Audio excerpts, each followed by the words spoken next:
आज हम लाए हैं सेक्शन 2 ऑफ सीआरपीसी H2X। जो हमने सेक्शन 2A to G बनाया था उसके आगे का पार्ट है ये H2X। तो शुरुआत करते हैं सेक्शन 2H से। Investigation. Investigation includes all the proceedings under this code for the collection of evidence conducted by a police officer or by any person other than a magistrate who is authorized by a magistrate in this behalf। देखो, जो भी procedure में दिया गया है CrPC में, जो भी इस प्रोसीजर में दिया गया है, मतलब सीआरपीसी में जो भी चीज दी गई है उसके अंडर रहते हुए पुलिस ने किसी भी केस में जो भी एविडेंस कलेक्ट किए हैं या मजिस्ट्रेट के द्वारा ऑथराइज्ड किए गए पर्सन ने कलेक्ट किए हैं कोई एविडेंस, तो उसे बोलते हैं इन्वेस्टिगेशन। तो इन्वेस्टिगेशन जो होती है, वैसे वो पुलिस एफआईआर के बाद जैसे कोई ए आया, मैं समझा देता हूं आपको एक बार।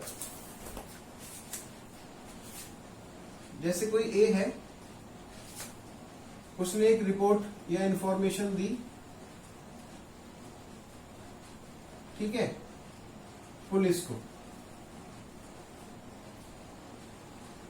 अब पुलिस ने एफआईआर लिखा।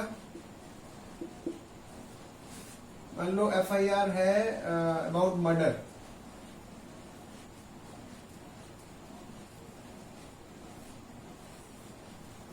अब एफआईआर लिखने के बाद पुलिस इन्वेस्टिगेशन करती है।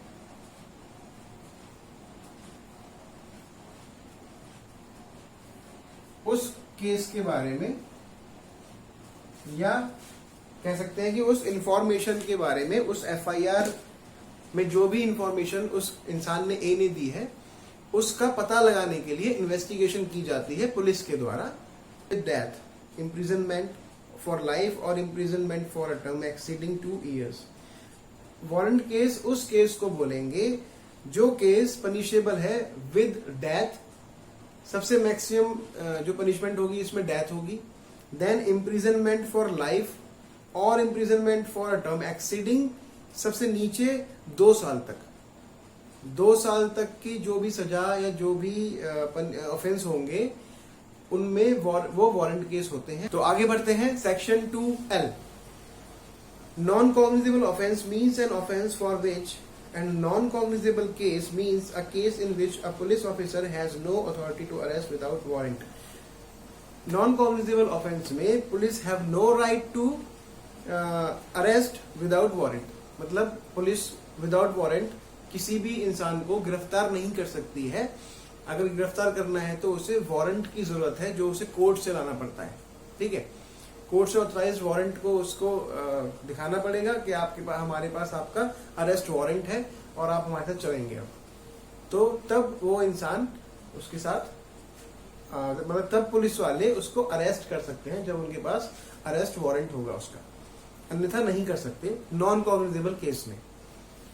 नॉन कॉग्निजेबल केस में, हाँ, ये भी मैं आपको, जैसे मैंने आपको कॉग्निजेबल केस में बताया था वैसे ही नॉन कॉग्निजेबल केस में बताता हूं कि non cognizable cases, offences bailable भी हो सकते हैं और नॉन बेलेबल भी हो सकते हैं।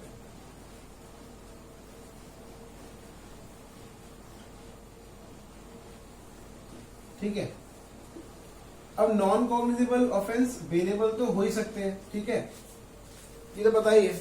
लेकिन नॉन बेलेबल के लिए मैं आपको एग्जांपल दे देता हूं। सेक्शन 194 एंड 195, ये सेक्शन नॉन कॉग्निजेबल ऑफेंस है लेकिन नॉन बेलेबल भी है। ठीक है, आप देख सकते हैं इसको। Section 2N। Offence means any act or omission made punishable by any law for the time being in force and includes any act in respect of which a complaint may be made under section 20 of the Cattle Trespass Act 1871। तो इसमें क्या है कि means any act or omission made punishable by any law for the time being। कोई भी information और complaint जिसमें act और ओमिशन होगा, ठीक है ना, वो हर एक्ट और ओमिशन ऑफेंस कहलाएगा।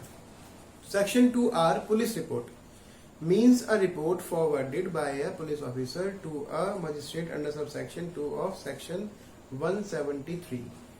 सबसे पहले आपको ये जानकारी मिलेगी इसमें कि सेक्शन 173 क्लॉज 2 में आती है पुलिस रिपोर्ट, डिफाइन किया गया है। पुलिस रिपोर्ट को 173(2) में डिफाइन किया गया है, ठीक है। अब पुलिस रिपोर्ट क्या होती है कि जो पुलिस रिपोर्ट बनाई गई उसको सबसे पहले मजिस्ट्रेट को फॉरवर्ड कर देते हैं। अब पुलिस रिपोर्ट में क्या क्या होता है? पुलिस रिपोर्ट में होता है एक तो उन दोनों पार्टीज का नाम, ठीक है, जिसकी रिपोर्ट लिखवाई जा रही है। नेचर ऑफ केस, मतलब कि जो इंफॉर्मेशन दी जा रही है उसकी नेचर क्या है, जो इंसान लिखवा रहा है उसका नाम क्या है, सर्कमस्टांसेस क्या है उस केस के, और एक्यूज को अरेस्ट किया गया नहीं किया गया, या कुछ ऐसा प्रतीत होता है कि ये अपराध किसके द्वारा किया गया है तो वो लिखना, उसमें बता देना। और बेल, उसको अरेस्ट कर लिया है या अगर बेल दे दी है विदाउट श्योरिटी या विद श्योरिटी, और कस्टडी में भेज दिया है सेक्शन 170 के द्वारा, या कोई मेडिकल रिपोर्ट या किसी और टाइप की रिपोर्ट्स उसकी कराई गई हैं, तो वो सब पुलिस रिपोर्ट में लिखकर मजिस्ट्रेट को फॉरवर्ड कर देते हैं। Section 2W summon case means a case relating to an offence and not being a warrant case. ऐसा कोई भी केस जिसमें एक्यूज्ड पर्सन को सम्मन भेजा जा रहा है, किसी पर्सन को जिसको लगता है कि उसने अपराध किया है और वारंट नहीं भेजा जा रहा है, तो उसको बोलेंगे सम्मन केस, ठीक है। तो विक्टिम जो कि अपने लॉस और इंजरी को सफर करता है किसी एक्यूज के द्वारा किए गए एक्ट और ओमिशन से, उसको कहते हैं विक्टिम। और विक्टिम के साथ जो विक्टिम माना जाएगा वो होगा लीगल एयर और उसके गार्जियंस या पेरेंट्स, उनको भी विक्टिम माना जाएगा, ठीक है।